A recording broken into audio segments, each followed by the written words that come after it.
Hey guys, welcome back to another video. I hope सब मस्त होंगे। थंबनेल से पता चल गया होगा कि आज की वीडियो किस टॉपिक पर है। दरअसल ये वीडियो का पार्ट 2 है। पार्ट 1 में मैंने 5 world richest person of all time के बारे में बताया, उनका नाम, नेटवर्थ, बिजनेस एक्सेट्रा। पार्ट 1 में हमने Henry Ford, BECIL second, Cornelius Vanderbilt, Mir Usman Ali Khan और निकोलास सेकंड के बारे में बात की। हमने इस वीडियो में जाना कि वो कितने अमीर थे, उनकी कितनी नेटवर्थ थी, उनके क्या बिजनेस थे और भी बहुत कुछ। अगर आपने अभी तक वो वीडियो नहीं देखी है तो आपको आई सेक्शन में ऊपर दिख जाएगी और साथ ही डिस्क्रिप्शन बॉक्स में और कमेंट सेक्शन में भी मैंने पिन कर रखा है, आप वहाँ से वीडियो को आसानी से देख सकते हैं। तो बिना किसी देरी के स्टार्ट करते हैं आज के इस पार्ट 2 को। इससे पहले बस एक रिक्वेस्ट, प्लीज चैनल को सब्सक्राइब करके बेल आइकन को ऑन पे करें। तो इस लिस्ट में नंबर 5 पर है एंड्रयू कार्नेगी। एंड्रयू कार्नेगी 25 नवंबर 1835 को यूनाइटेड किंगडम में पैदा हुए थे।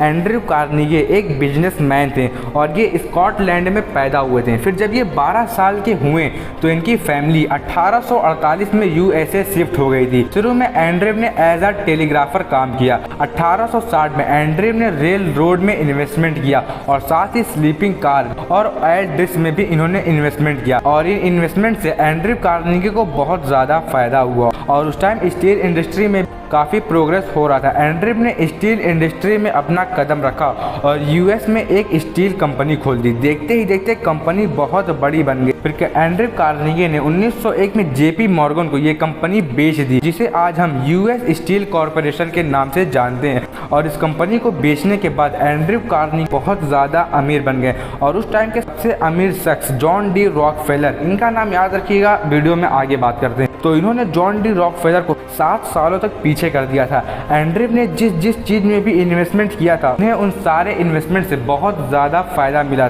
फिर एंड्रयू ने अपनी सारी प्रॉपर्टी धीरे धीरे दान करने लगे। इन्होंने एक बार में $65 बिलियन यानी 51,000 करोड़ रुपए दान किए थे। फिर देखते देखते इन्होंने अपनी 90% प्रॉपर्टी को दान कर दी। बात करें एंड्रयू कार्नेगी की डोनेट से पहले की नेटवर्थ की, तो वो थी $372 बिलियन यानी कि 28 लाख करोड़ रुपए से भी ज़्यादा। Number 4 John D Rockefeller. सबसे पहले इस बंदे के लिए एक लाइक, शायद आपको ना पता हो, जॉन डी रॉकफेलर दुनिया के सबसे पहले बिलियनर यानी कि 7,000 करोड़ रुपए के मालिक बने। John D Rockefeller was the first billionaire in the world और यह 8 जुलाई 1839 को यूनाइटेड स्टेट में पैदा हुए थे।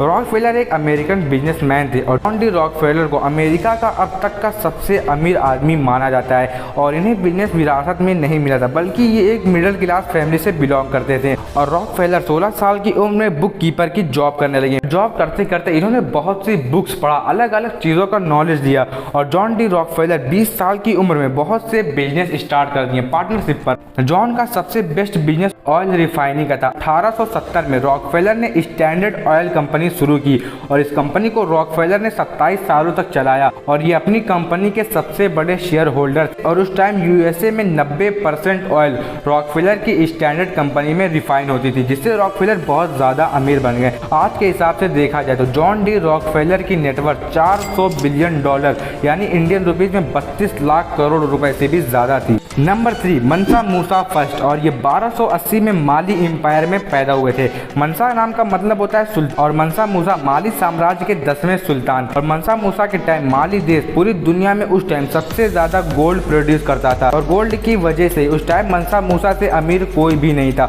और इनकी दौलत का अंदाजा लगाना मुश्किल है, पर हम इतिहासकारों की बताई हुई दौलत को बताएंगे। मनसा की दौलत के बारे में तब पता चला जब मनसा मूसा मक्का शरीफ के लिए हज करने को निकला और इस हज यात्रा में कुल 60,000 लोग थे और इस यात्रा में 80 ऊँट थे और हर एक ऊँट में 140 किलो सोना लदा था, मतलब सारे ऊँटों को मिलाकर 11,200 किलो सोना। और मनसा जिस रास्ते से भी गुजरता वहाँ के रहने वालों को गोल्ड गिफ्ट करता था और जब इनका काफिला मिस्र से होकर गुजरा तो पूरा मिस्र ही अमीर हो गया, जिसकी वजह से मिस्र में काफ़ी महंगाई बढ़ गई थी। मूसा की सेना में 2 लाख से भी ज़्यादा सैनिक थे और आज के हिसाब से देखा जाए तो मनसा मूसा की नेटवर्थ $415 बिलियन मतलब 35,000 करोड़ रुपए से भी ज़्यादा थी। लेकिन टाइम मैगजीन का कहना है कि मनसा मूसा की करेक्ट नेटवर्थ का पता नहीं लगा सकते और 1337 में इनकी मौत हो गई। Number 2 Jacob Fugger. ये 6 मार्च 1459 को जर्मनी में पैदा हुए थे। जैकब फुगर जर्मनी के सबसे बड़े मर्चेंट, माइनर और बैंकर थे और ये शुरुआत से ही काफी रिच फैमिली से बिलोंग करते थे कि पूरी फैमिली ही बिजनेसमैन थी। 1487 तक जैकब फुगर ने पढ़ाई, उसके बाद फिर ये अपना खानदानी बिजनेस संभालने लगे, लेकिन उस टाइम मेटल की बहुत मांग थी। तभी जैकब फुगर ने माइनिंग करने का सोचा और इन्होंने माइनिंग करना शुरू भी कर दिया और धीरे धीरे इनका माइनिंग वाला बिजनेस पूरे यूरोप में फैल गया, फिर पूरी दुनिया में। इसी के चलते जैकब हर जगह फेमस हो गए और आज के हिसाब से देखा जाए तो जैकब फुगर नेटवर्थ थी $500 बिलियन यानी 45 लाख करोड़ रुपए से भी ज्यादा और ये 30 दिसंबर 1525 को मर गए। तो हमारी इस लिस्ट में नंबर 1 पर है ऑगस्टस सीजार और इनका लाइफ टाइम था 63 BC से 14 AD तक। ऑगस्टस सीजार एक रोमन स्टेट्समैन और मिलिट्री लीडर थे, फिर आगे चलकर ये रोमन एम्पायर के रूलर बने। ऑगस्टस सीजार को पूरी दुनिया का सबसे कंट्रोवर्शियल रूलर कहा जाता था और उस टाइम रोमन एम्पायर सबसे बड़ा एम्पायर था। वर्ल्ड का जो GDP था उसका 30% तो सिर्फ रोमन एम्पायर से बनता था। इस लिस्ट में हमने आपको जितने भी लोगों के नाम बताए वो सब बिलियनर है, पर ऑगस्टस सीजार $4.6 ट्रिलियन के मालिक थे। अभी तक पूरे इतिहास में सबसे ज्यादा नेटवर्थ ऑगस्टस सीजार की मानी जाती है। प्रेजेंट टाइम में एलोन मस्क दुनिया के सबसे अमीर आदमी और इनकी नेटवर्थ है $263 बिलियन। कहाँ 263 बिलियन और कहाँ 4.6 ट्रिलियन।